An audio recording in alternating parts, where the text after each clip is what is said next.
Assalamualaikum dan salam sejahtera. Bertemu hari ini bersama dengan Cikgu. Baik, hari ini kita akan teruskan dengan topik pembelajaran kita. Baik, apa topik pembelajaran hari ini?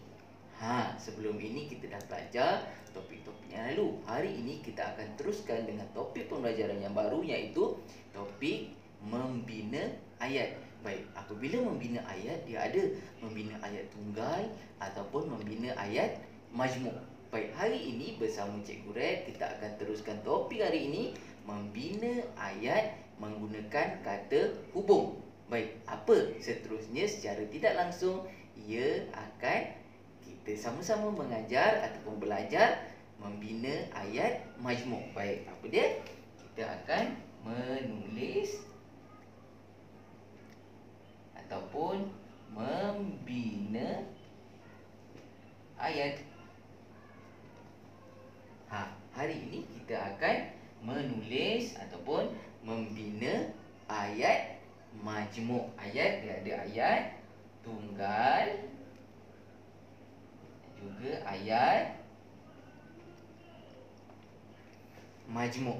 Ingat, ayat tunggal dan juga ayat majmuk. Hari ini kita akan fokus kepada ayat majmuk. Apabila kita belajar ayat majmuk, apa yang harus ada dalam pembinaan ayat majmuk? Murid-murid semua ingat? Bagus. Dalam membina ayat majmuk perlu ada kata hubung. Untuk menulis ataupun membina ayat majmuk perlu ada kata hubung. Apa kata hubung? Kita perlu ada kata hubung. Okey, kata hubung dalam membina ayat majmuk, kata hubung apa? Pertama, kata hubung dan. Kata hubung apa lagi? Kata hubung atau. Bagus. Kata hubung atau. Dan apa lagi? Kata hubung tetapi. Baik, kebanyakan murid apabila membina ayat majmuk, dia tidak tahu waktu bila ingin menggunakan kata hubung dan, kata hubung atau, dan kata hubung tetapi. Kan? Baik, hari ini cikgu akan perincikan serba sedikit. Baik, waktu bila nak guna kata hubung dan. Baik, kata hubung dan digunakan untuk menghubungkan dua perbuatan ataupun unsur yang sama. Baik, ini untuk dan, atau maksudnya kita buat unsur sama. Unsur sama. Okey, nanti kita bina. Contoh ayat dia, Melissa suka membaca, Kalis suka membaca. Nampak tak? Unsur yang sama, iaitu suka membaca. Apabila ingin membina ayat majmuk, dia masukkan kata hubung dan. Jadi Melissa dan Kalis suka membaca. Sini Melissa dan, dia guna masukkan ni dan Kalis suka membaca. Pertama, unsur yang sama. Unsur yang sama. Melissa suka membaca, Kalis suka membaca. Masukkan kata hubung untuk membina ayat majmuk. Melissa dan Kalis suka membaca. Jelas? Boleh? Kita teruskan.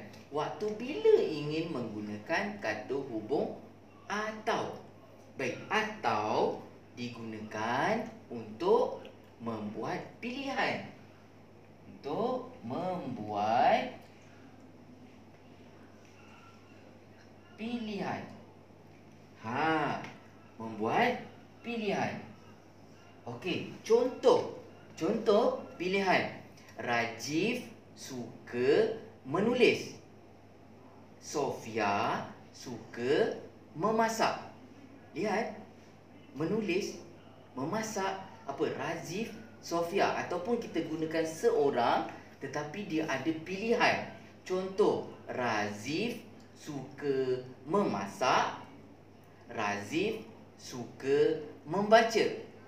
Lihat, dia ada pilihan memasak atau membaca. Baik, kat situ dia boleh guna atau. Razif suka memasak atau membaca. Lihat, okey. Razif, mari kita lihat membina ayat. Razif suka memasak. Masukkan kata hubung atau apa? Membaca.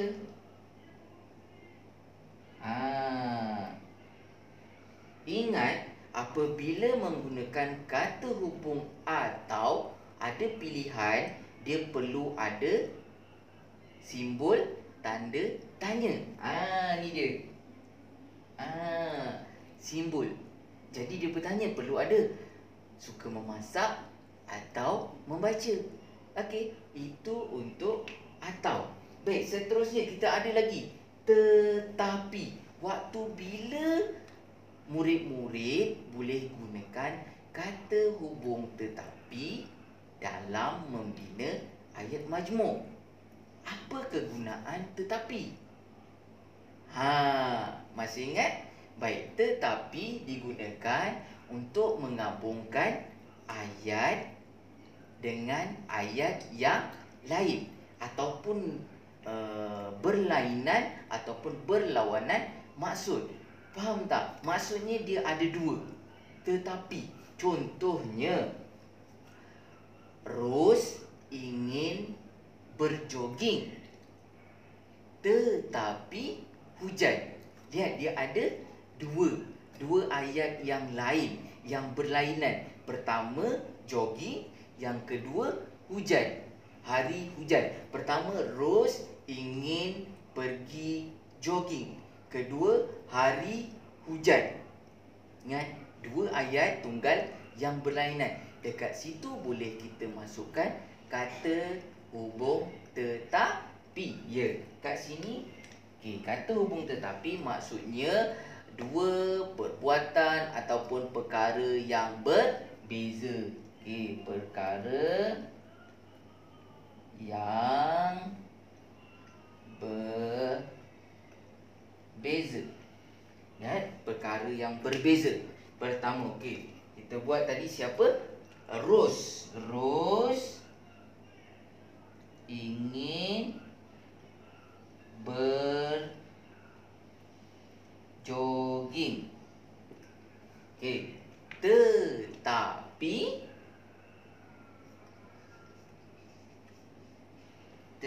kat sini masukkan hubung tetapi hari hujan.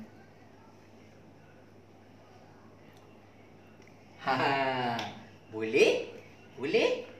Okey, kita ulang semula. Dalam membina ayat menggunakan kata hubung ataupun membina ayat majmuk, perlu ada kata hubung. Apa contoh kata hubung? Hari ini kita fokus kepada 3. Kata hubung dan, kata hubung atau, kata hubung tetapi. Ingat, dalam membina ayat majmuk, kamu perlu faham waktu bila ingin kamu gunakan dan, waktu bila kamu ingin gunakan atau dan juga tetapi. Tak bolehlah kamu ingin membina ayat dengan memilih ataupun memasukkan apa sahaja kata hubung asalkan menjadi ayat majmuk. Tak boleh. Perlu memilih kata hubung yang sesuai. Contoh, kata hubung dan dia merujuk kepada unsur yang sama.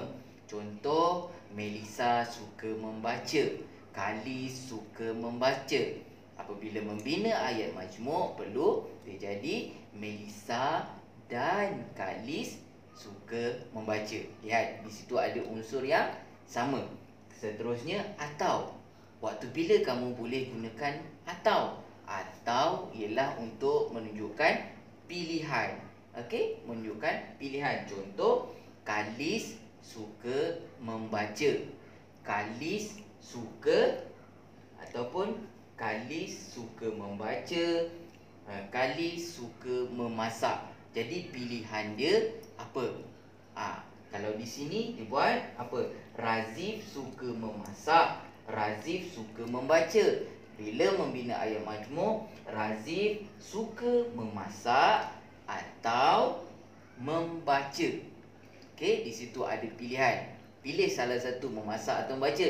Ingat, apabila ada atau, perlu ada tanda tanya. Ingat? Okey, seterusnya, tetapi. Waktu bila kamu boleh gunakan tetapi? Tetapi ialah untuk menunjukkan perkara yang berbeza. Contoh kat sini, Ros ingin berjoging. Pertama, Ros ingin jogging. Ayat tunggal yang kedua, hari hujan. Okey, hari ini hujan. Contoh, bila membina ayat menggunakan kata hubung tetapi, boleh jadi Ros ingin berjoging tetapi hari hujan. Jelas? Baik, cikgu harap semua murid boleh faham dan dapat membina ayat dengan lengkap dan betul. Boleh? Sehingga kita berjumpa lagi dalam topik seterusnya. Bye-bye.